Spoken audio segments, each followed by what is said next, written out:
Hey there, crypto family. Welcome back to another video where I'm bringing you that daily cryptocurrency news. Today's article, we're going to find out why Valve president removed Bitcoin as a payment method on Steam. This was an article that was brought to my attention yesterday by my friend. We got kind of in a heated debate about the illicit activity in cryptocurrencies and whatnot. And then I was like going, okay, you said there's fraudulent activity, but on which end? Is it the crypto side?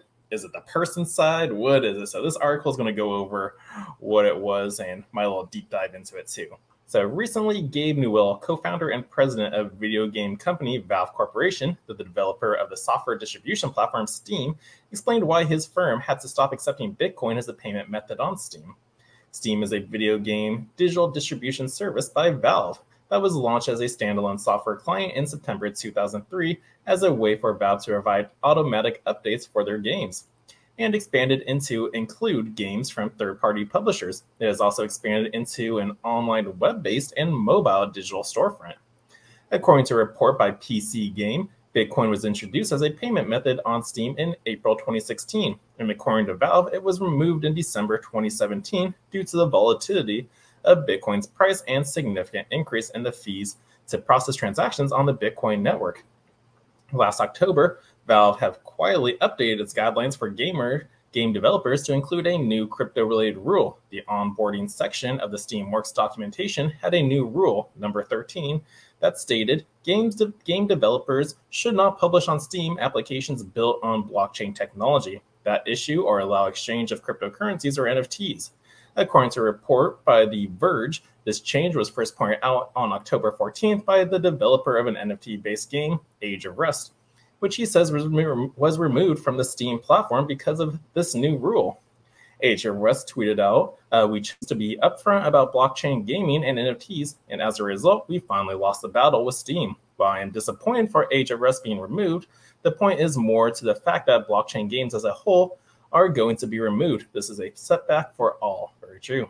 Steam's point of view is that items have value and they don't allow items that can have real-world value on their platform. While I respect their choice, I fundamentally believe that NFTs and blockchain games are the future. It's why I started this journey with all of you. And now, around 2 weeks ago, Wes Fenlon, a reporter for PC Games, asked the Valve president to share his thoughts on crypto. Newell told Fenlon, "The problem is that a lot of the actors who are in the space are not people you want interacting with your customers. We had problems when we started accepting cryptocurrencies as a payment option. 50% of those transactions were fraudulent, which is mind-boggling number. These were customers we didn't want to have. There's a lot of really interesting technology in blockchains and figuring out how do a distributed ledger, but I think that people haven't figured out why you actually need a distributed ledger. There's a difference between what it should be and what it really is currently in the real world, and that's sort of where we were at with the blockchain-based NFT stuff. So much of it that was ripping customers off, and we were like, yeah, that's not what we want to do. We don't want to enable screwing large numbers of our customers over, so that's what drove that decision. There's nothing inherently about distributed ledgers that make them problematic. It's just so far that's almost always what our experience has been. So this is just going off their experience where they've had some negative feedback. But I was really curious because when I heard about like there was fraudulent activity, like 50% of those activities were fraudulent, I was like, okay, what is that? Like, what's the fraudulent activity? Is it coming from the Bitcoin end? Is it coming from the payment? Is it in the NFT specter? Like, that's a very vague answer saying there is this fraudulent. So I had to go to the Reddit page and find out and ask the question, like 50% of the transactions were fraudulent when Steam accepted Bitcoin for payment, said Gabe Newell. So first up, it makes sense that this one was, there's a lot of confusion on this thread. Steam never directly accepted crypto, so that's one thing. They use a platform called BitPay. That platform allows users to buy crypto and handle the conversion to USD to hand off to Steam. I'd imagine the fraudulent activity getting flagged was from things like people using stolen cards to fill their wallets and then using that to buy games on Steam. It's also worth noting that they didn't mention fraud as the reason for dropping the service at the time. In December 2017, Steam accepted Bitcoin payments from BitPay, citing transaction costs for small items were too high, along with volatility concerns. And then he's saying the same thing here, removed in December 2017 due to volatility of Bitcoin price and a significant increase in the fees for processing. Well, I think he's being polite and making an excuse for crypto here. A 50% rate of fraudulent transactions is massive and is more than justifiable as a reason to shut the whole thing down in itself. He didn't want to just say that directly because the crypto bros would have lost their S. But that's pretty much the primary reason. If fees were really the issue, then they could have just passed the cost along by adding an extra 5% or 10% price for using BitPay, but you can undo the 50% of your revenue being based on the fraudulent transactions.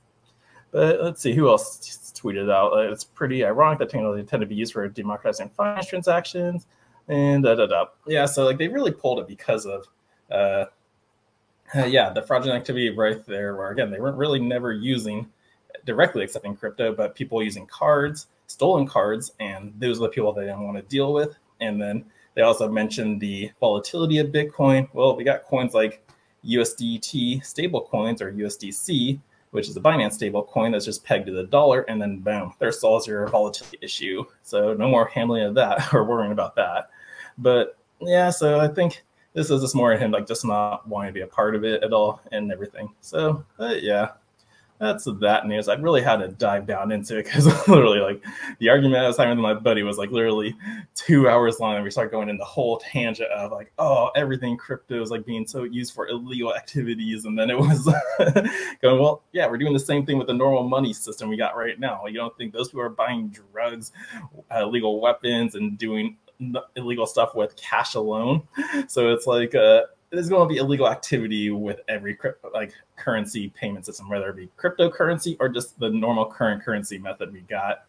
And then I was pointing out like a fact of like illegal activity in cryptocurrencies is pretty much down to 0.15%. And it's like, where's your numbers on that? I was like, look at the article, and I pointed out articles, and then it was just like, well, you got to keep looking even further. It's like, okay, I don't want to argue anymore.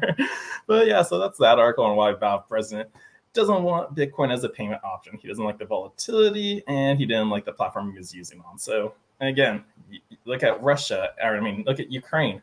They were saying, no, we don't want to accept it because of the volatility. But then again, they started accepting it, and hey, it's working out pretty great for them right now. So let's see if Valve ever does a big switcheroo and does the swap again. They're probably one of those people that just needs to wait and see what happens, because there are those types of people out there who just have to see it to believe it.